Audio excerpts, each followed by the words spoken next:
southern border. And then, because we've talked about that for years. I mean, we actually had Marco Rubio and Chuck Schumer on the same page Right. about immigration reform.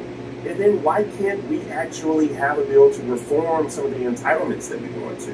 And then why can't we have a bill that does X? I mean, so I want to hear the answer. Explanation. The way that this bill is structured is that you need to take from some pockets of money, let's call it Medicaid and SNAP, in order to pay for the tax cut. I'm going to bring Sheila in on this because I mean this is super important. I mean, we talked about working and middle class people and what they're getting out of this bill, Scott. But this is the Institute on Taxation and Economic Policy. The lion's share of benefit from this tax bill goes to the wealthiest. $64,000 if you make more than $900,000 a year. If you are in the lowest part of the economic spectrum, the poorest 20%, the second poorest 20%, you're looking at less than $1,000 annually from this bill. I mean, it's pretty significant. So to me, this just looks like a slightly modernized version of trickle-down economics, the same thing the Republicans have been trying to foist on Americans, very unpopular, by the way, but since the 1980s, where they basically want to drastically reduce the federal government, they want to kick people off of their benefits, and disproportionately drive tax cuts to very wealthy people and high earners, and those people are going to do better, and supposedly it will all flow down to the rest of us, but this has been discredited. It doesn't work. And all of this other stuff is sort of nonsense to conceal the fact that this is an old play that they have been trotting out for decades. So, but I think and it has failed. J.D. Vance, back in 2017 when he was doing other things. A different person. He said the Senate bill, he was talking then about the bill that would have changed the Affordable Care Act. The Senate bill offers a bit more to the needy, but still leaves many unable to pay for basic services. In the rosiest projections of each version, millions will be unable to pay for basic health care. This wasn't acceptable to Reagan in 1961, and it shouldn't be acceptable to his political heirs.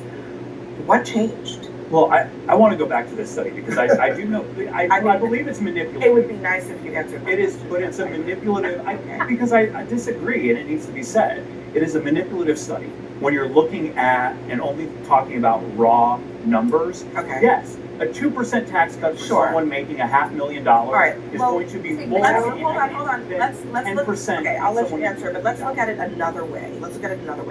The share of tax cuts in this bill, 69% of it goes to the richest 20% of Americans. You can't refute that. 1% of the tax cuts in this bill go to the poorest 20%. Many of which don't pay 5%. taxes at all. Okay, 5% go to the second poorest 20%, people who make less than $53,000 a year, people who are working at McDonald's, people who are working at KFC, whatever it is.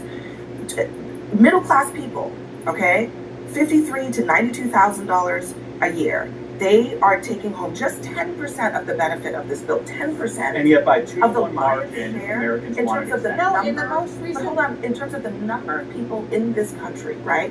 The people, the huge sums of people who make less than $100,000 a year, cumulatively are taking home less than 16% of the value of this bill in terms of tax cuts. And you keep Nobody's saying disputing Americans want them. In the most recent CNN poll, about 49% of Americans were opposed to the big beautiful bill. So it is not 2 to 1. But not that Americans tax want cuts it. being But extended. it's all one thing. It's the big beautiful bill, and they are against it. 49%. Scott, on the J.D. Vance of it all. Yes.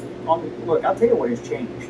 Because between 2019 and 2024, we went from spending $4.5 trillion in this country to almost $7 trillion. And during that same time period, we now spend 50% more on the Medicaid program over a 5-year period. Ultimately, the rate of growth in our federal budget and in this particular program is not sustainable. It is not politically unpopular to say we don't think illegal immigrants should be getting welfare benefits. It's not politically unpopular to say, why does someone who works for a living have to get up and go fight for what they get, but somebody who won't get off grandma's couch won't? These are things Republicans get. That's what I'm I saying. think, Scott, a lot of But people the thing- dispute but that let me just- characterization of can I the chime lion's, in? hold on a second, of the lion's share of the people in that pool. Your undocumented immigrants, maybe 1.5 million people. Yep. The rest of those people, 10 million of them, are Americans. And I think the other thing that people would dispute is this idea that healthcare should be a gun held to the head of people. That whether, do you know what I'm saying? Like, do you understand what I'm saying? Like, I think that's what J.D. Vance was getting at, was that healthcare should not be used as a bargaining chip in forcing people to do certain behaviors. I understand the debate. I understand the debate. But ultimately, if you have a conversation in this country about getting people off of welfare and into the workforce, at some point the rubber meets the road, whether that's on healthcare or any other government When does the benefits. rubber meet the road for the wealthy? What do you mean? They pay most of the taxes in this country. When does the Vast rubber majority of the when taxes does paid the out of rubber the meet? top. I think when does the rubber meet the road Also for the not wealthy? When do they have to? When do we have to make tough choices and say, okay, maybe they could pay 2% more? Does that ever happen? Well, I mean, people argue about taxation rates all the time in campaigns, and this bill, I mean, the wealthy still pay the top. That conversation did not happen with Republicans, Bakari, last week.